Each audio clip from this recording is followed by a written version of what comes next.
রহমানির রহিম। আজকের অনলাইন ক্লাসে শার্শা কলেজের পক্ষ থেকে সবাইকে জানাই শুভেচ্ছা ও স্বাগত। আজকের অনলাইন ক্লাসে তোমাদের সাথে আছি আমি মোহাম্মদ আবিদুর রহমান, প্রভাষক, উৎপাদন ব্যবস্থাপনা বিপণন, শার্শা উপজেলা কলেজ, শার্শা, যশোর। আজকে আমরা উৎপাদন ব্যবস্থাপনা বিপণন প্রথম পত্র থেকে দ্বিতীয় অধ্যায়, যেটির নাম উৎপাদনের উপকরণ, এটি নিয়ে আলোচনা করব। আজকের পাঠ পরিকল্পনায় তিনটি বিষয় আছে। তার মধ্যে প্রথমটি হচ্ছে শ্রম বিভাগের ধারণা, দ্বিতীয়টি শ্রম বিভাগের সুবিধা, শ্রম বিভাগের অসুবিধা। প্রথমে আমরা যে বিষয়টি আলোচনা করব সেটি হচ্ছে শ্রম বিভাগের ধারণা। শ্রম বিভাগের ধারণা নিতে গেলে আমরা একটু আলোচনা করি যে শ্রম বিভাগটা আসলে কি। আমরা দেখতে পাই একটি কলেজে বিভিন্ন সাবজেক্টে বিভিন্ন শিক্ষক নিয়োগপ্রাপ্ত থাকে এবং বিভিন্ন ক্লাসগুলো, বিভিন্ন সাবজেক্টগুলো বিভিন্ন শিক্ষকরা নিয়ে থাকেন। কারণ একক কোনো শিক্ষক সকল বিষয়ে নেন না। এর কারণ হচ্ছে যে শিক্ষক যে বিষয়টা নেন সে বিষয়ের পরে তিনি অধিক দক্ষতা অর্জন করছেন বলেই তিনি শুধু একটি সাবজেক্টই বা বিষয়ের ক্লাস তিনি নেন, এবং তিনি যত সুন্দরভাবে বোঝাতে পারেন। একজন শিক্ষক যদি সব সাবজেক্ট নেন তাহলে সেভাবে প্রতিটা সাবজেক্ট সুন্দরভাবে বোঝানো তার পক্ষে সম্ভব হয় না। তদ্রূপ আমরা ডাক্তারে হসপিটালে যে দেখতে পাই যে বিভিন্ন বিভাগ আছে, যে বিভাগের মাধ্যমে এক একজন রোগীকে ভিন্ন ভিন্ন রোগের রোগীকে ভিন্ন ভিন্ন ডাক্তারের মাধ্যমে চিকিৎসা সেবা প্রদান করা হয়। ঠিক তদ্রূপ ভাবে আমরা দেখতে পাই ব্যাংকে যখন আমরা যাই তখন বিভিন্ন বিভাগ থাকে। একটা হচ্ছে নগদ বিভাগ, নগদ প্রতিনিয়ত যেমন লেনদেন হয়, আবার দেখা যায় কোথাও ব্যাংকে লোন দেওয়া হয়, আবার কোথাও দেখা যায় যে ডিপিএস এর টাকা বা সঞ্চয় জমা নেওয়া হয়। এভাবে বিভিন্ন বিভাগ করা হয়। কারণ এই বিভাগ যদি আমরা করতে পারি শ্রম বিভাগের মাধ্যমে, তাহলে একটি কাজ একজন ব্যক্তি বারবার করে এবং সে বিষয়ের পরে সে দক্ষতা অর্জন করে এবং সেই কাজটা তার জন্য অনেক সহজ হয়, সুন্দরভাবে করতে পারে এবং দ্রুততার সাথে করতে পারে। তাহলে কি হয়, শ্রমের দক্ষতা অর্জন সম্ভব হয় এবং উৎপাদনশীলতা বৃদ্ধি পায়, যেটা শ্রম বিভাগের মাধ্যমে শুধুমাত্র সম্ভব। অর্থাৎ সকল লোক সকল বিষয় নিয়ে কাজ করছে না। এই যে এক একজন ডাক্তার বা ব্যাংকার বা টিচার নির্দিষ্ট বিষয়ের উপর করছে, এটি হলো আসলে শ্রম বিভাগ। তাই আমরা শ্রম বিভাগের ধারণা সংজ্ঞায় বলতে পারি একটি কাজকে বিভিন্ন ভাগে ভাগ করে কাজটি সম্পাদন করাই হলো শ্রম বিভাগ। শ্রম বিভাগের ফলে একদিকে যেমন শ্রমিকের দক্ষতা, শ্রমিক ওই একটি কাজের উপর দক্ষ হয়ে ওঠে, অন্যদিকে তেমনি স্বল্প সময়ে অধিক পরিমাণে পণ্য ও সেবা উৎপাদন করা সম্ভব হয়। অধিক উৎপাদনের ফলে উদ্বৃত্ত পণ্য উৎপাদিত হচ্ছে, যা আমরা অন্যের নিকট বিক্রয় করা অপরিহার্য। এরূপ অবস্থায় অন্যের সাহায্য সহযোগিতা একান্ত প্রয়োজন। আবার উৎপাদন পদ্ধতিতে কয়েকটি ভাগে ভাগ করা হলে সকল শ্রেণীর শ্রমিকের মধ্যে সহযোগিতা বিশেষ প্রয়োজন হয়। তাই শ্রম বিভাগ বলতে বিশেষজ্ঞতা, বিনিময় এবং সহযোগিতাকে বোঝায়। আমি আবারও বলছি, শ্রম বিভাগ বলতে বিশেষজ্ঞতা, বিনিময় এবং সহযোগিতাকে বোঝায়। অর্থাৎ ব্যক্তির দৃষ্টিকোণ হতে শ্রম বিভাগের অর্থ হলো বিশেষজ্ঞতা অর্জন করা এবং সামাজিক দৃষ্টিকোণ হতে এর অর্থ হলো সহযোগিতা। শ্রম বিভাগ সম্পর্কে বিখ্যাত মার্কেটিং বিশারদ স্যামুলসন বলেছেন যে শ্রম বিভাগ হলো উৎপাদন কার্য সম্পাদনের একটি পদ্ধতি, যার মাধ্যমে প্রত্যেকটি শ্রমিক উৎপাদনের একটি নির্দিষ্ট অংশে পারদর্শী হয়ে ওঠে। তাই আমরা এই যে উপরে যে আলোচনাগুলো করলাম, সেই আলোচনার প্রেক্ষিতে আমরা কিছু কিছু বৈশিষ্ট্য বা ধারণা পেতে পারি। ধারণাগুলো হলো যে শ্রম বিভাগের মাধ্যমে প্রতিষ্ঠানের কাজগুলোকে বিভিন্ন ভাগে ভাগ করা হয়। সমরূপতার এরূপ ভাগের মূল ভিত্তি, অর্থাৎ আমরা একই ধরনের কাজকে এক একটা বিভাগে বিভক্ত করি। প্রতি বিভাগের দায়িত্বে এক একজন ব্যক্তি বা দলের উপর অর্পণ করা হয়। এর মাধ্যমে উক্ত ব্যক্তি বা দল ওই বিষয়ের উপরে বিশেষজ্ঞতা অর্জন করে।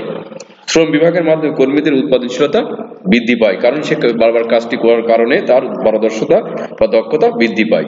তাই বলতে পারি উৎপাদনের ক্ষেত্রে বিশেষজ্ঞতা পারস্পরিক সহযোগিতা বৃদ্ধির উদ্দেশ্যে উৎপাদন প্রক্রিয়ায় সম্পদের সকল কাজকে সমজাতীয়তার ভিত্তিতে বিভিন্ন ভাগে ভাগ করা হলে তাকে শ্রম বিভাগ বলা হবে। এখন আমরা আসি পরবর্তী যে পয়েন্ট, শ্রম বিভাগের সুবিধা। উৎপাদনের ক্ষেত্রে বিশেষজ্ঞতা পারস্পরিক সহযোগিতা বৃদ্ধির উদ্দেশ্যে উৎপাদন প্রক্রিয়ার সম্পাদিত সকল কাজকে সমঝোতার ভিত্তিতে বিভিন্ন ভাগে ভাগ করা হলে তাকে শ্রম বিভাগ বলে। শ্রম বিভাগের মাধ্যমে কার্য সম্পাদন সবচেয়ে সুবিধাজনক ও লাভজনক বলে এটি বর্তমানকালে সকল সমাজে স্বীকৃত। তাই আমরা কি কি বিষয়কে সুবিধার সৃষ্টি হতে পারে শ্রম বিভাগের ফলে সেটি নিয়ে আলোচনা করব। প্রথম পয়েন্টটি হচ্ছে যোগ্যতা অনুযায়ী কার্য বন্টন।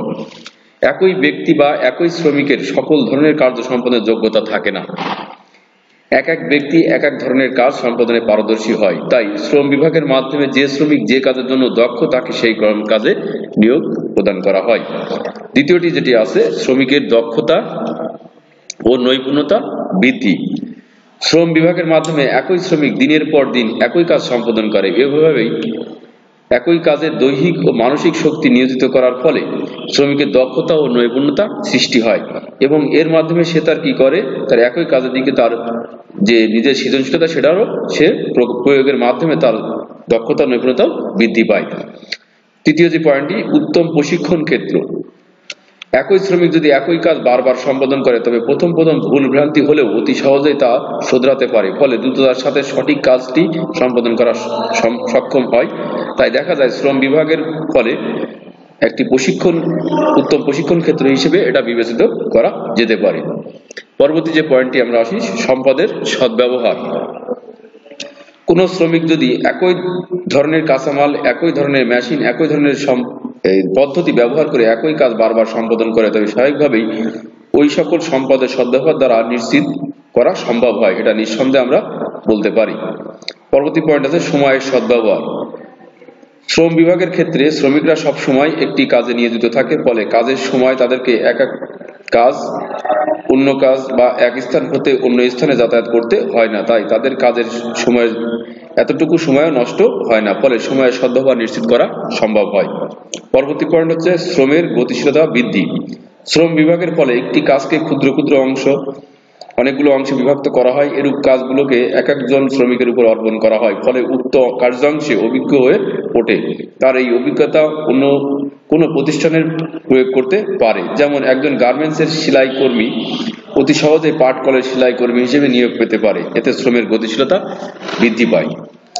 সর্বশেষ এবং পরবর্তী পয়েন্ট যেটি হচ্ছে শ্রমিকের মজুরি বৃদ্ধি। শ্রম বিভাগের ফলে শ্রমিকের শ্রমদক্ষতা বৃদ্ধি পায়, আর দক্ষ শ্রমিক স্বল্প সময়ে অধিক পরিমাণে পণ্য উৎপাদন করতে সক্ষম। এর ফলে নিয়োগকর্তার নিকট উক্ত শ্রমিকের চাহিদা বৃদ্ধি পায় এবং শ্রমিকের বেশি মজুরি দিয়ে তাকে কাজে নিয়োগ দিতেও নিয়োগকর্তা দ্বিধাবোধ করে না। সুতরাং শ্রমের বিভাগের ফলে শ্রমিকের মজুরি বৃদ্ধি করা সম্ভব হয়। তাই আমরা বলতে পারি শ্রম বিভাগের মাধ্যমে যে সকল সুবিধা অর্জন করা যায় তা উপরে আলোচনা করা হয়েছে। তবে এগুলো ছাড়াও শ্রম বিভাগের মাধ্যমে প্রত্যক্ষ পরোক্ষ আরো নানাবিধ সুবিধা পাওয়া যায়, যার ফলে একটি প্রতিষ্ঠান, বিশেষ করে উৎপাদনমুখী প্রতিষ্ঠান, তাদের সামগ্রিক কাজকে বিভিন্ন ভাগে ভাগ করে থাকে এবং শ্রম বিভাগ করে থাকে। এখন আমরা আসবো পরবর্তী বা সর্বশেষ যে বিষয়টি আমরা আজকে আলোচনা করবো, শ্রম বিভাগের অসুবিধা। কোন প্রতিষ্ঠান তাদের সামগ্রিক কার্যাবলীকে বিভিন্ন ভাগে ভাগ করলে অর্থাৎ শ্রম বিভাগ করলে নানাবিধ সুবিধা পায়, কিন্তু এর কিছু অসুবিধাও সৃষ্টি হয়। এখন আমরা সেই অসুবিধাগুলো নিয়েই আলোচনা করব। প্রথম যেটি আছে সাধারণ কর্মক্ষমতা হ্রাস। শ্রম বিভাগের ফলে একই কর্মী একটি কাজ বা কার্যাংশের উপর দক্ষতা অর্জন করে। তার দ্বারা সম্পাদিত কাজটি ছাড়া অন্য কোনো কাজ শেখার সময় বা সুযোগ দেওয়া হয় না বা সে পায় না। তাই সেজন্য অন্য কোনো কাজে সে দক্ষতা অর্জন করতে পারে না, ফলে শ্রমিকের সাধারণ কার্যক্ষমতা হ্রাস পায়। 2 নম্বর যে পয়েন্টটি কাজের একঘেয়েমি। একজন কর্মী যদি সবসময় একই কাজ সম্পাদন করে, একই মেশিন ব্যবহার করে, তবে একসময় কাজটি তার নিকট অত্যন্ত একঘেয়ে বা আনন্দহীন হয়ে পড়ে। এমত অবস্থায় কর্মীরা বুদ্ধিসম্পন্ন মানুষ হয়েও প্রাণহীন যন্ত্রের মতো কাজ করে, যেটি তার স্বাভাবিক মানসিক এবং সৃজনশীলতা হ্রাস করে এবং তার কাছে সেটা একঘেয়েমি মনে হয়। 3 নম্বর যেটি আছে সৃজনশীলতা হ্রাস, যেটা আমরা আলোচনা করলাম তার সাথে অনেকটা কাছাকাছি পয়েন্ট, তারপরে এটা ভিন্নভাবে আমরা আলোচনা করি। মানুষ জন্ম থেকেই কিছু না কিছু সৃজনশীলতার প্রতিভার অধিকারী হয়, কিন্তু শ্রম বিভাগের মাধ্যমে কার্যক্ষেত্রে শ্রমিকের কাজকে একটি গণ্ডির মধ্যে আবদ্ধ করে ফেলা হয়, যার বাইরে যে কোনো কাজ বা চিন্তা করতে পারে না। এতে তার স্বাভাবিক যে সৃজনশীলতা জন্মগতভাবে সেটা বিনষ্ট হয়। পরবর্তী পয়েন্ট বেকার সমস্যা সৃষ্টি। শ্রম বিভাগের ফলে একজন শ্রমিক বিশেষ একটি কাজে পারদর্শী ওঠে, তাই কোনো কারণে যদি তার চাকরিটি চলে যায় তাহলে অনুরূপ আরেকটি চাকরি তাকে খুঁজে নিতে হয়। এমত অবস্থায় অনুরূপ চাকরি না পেলে সে বেকার সমস্যায় ভোগে। পরবর্তী যে পয়েন্টটি শ্রেণী বৈষম্যের সৃষ্টি। শ্রম বিভাগের ফলে একদিকে যেমন দক্ষ এবং অদক্ষ এই দুই শ্রেণীর শ্রমিকের সৃষ্টি হয়, অন্যদিকে তেমনি প্রত্যক্ষ পরোক্ষভাবে আরো দুটি শ্রেণীর উদ্ভব হয়, যাদের একটি হলো মালিক শ্রেণী, অন্যটি হলো শ্রমিক শ্রেণী। আবার ডাক্তার, উকিল, কৃষক, প্রকৌশলী ইত্যাদি নানান শ্রেণীর পেশার মানুষ সৃষ্টি হয়, যা সমাজে শ্রেণী বৈষম্য সৃষ্টিতে ভূমিকা রাখে এবং এটা যেটা সমাজের জন্য সমস্যার সৃষ্টি করে অনেক ক্ষেত্রে।